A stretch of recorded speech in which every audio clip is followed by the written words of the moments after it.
You might be wondering, Ellen, why don't you have a wall? Well, I beg to differ. This is in fact a wall. It's just unprimed and unpainted. We ripped out our old linen closet because we did not need the amount of linen that was stored in there. Decided to move it into our spare bedroom. So we now have way more space, which is fantastic because now we can put this beautiful vintage buffet behind us. But the buffet is not fully together yet because we have to move it again to paint it. That's the way the cookie crumbles. We're gonna decorate the dining table today with a pretty tablescape. I don't think I'm gonna set the table. I think I'm just gonna decorate it. What I wanna do is start arranging the greenery that I have in this basket into a really beautiful, like, nature themed tablescape. So I think the first thing I need to do is get some battery powered fairy lights to add to the lighting. And then I'm gonna take everything out of the basket and have a look at what I have. You also may be wondering, Ellen, why don't your chairs match?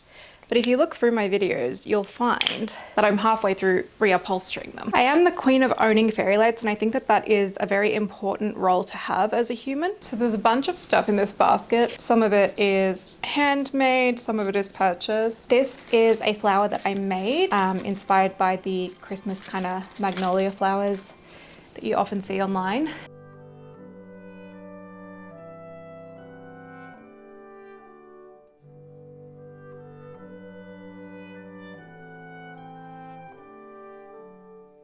I went outside to spray paint all of the ferns and ivy and everything to give them kind of a more muted shade of green to look a little bit more natural. And then when I came back, I just realized that this whole tablescape wasn't going to work. It wasn't going to match my vision unless I had a pink tablecloth, and I didn't have one. But what I did have was a bunch of fabric that one of my aunts gave me ages ago, so I decided to make my own.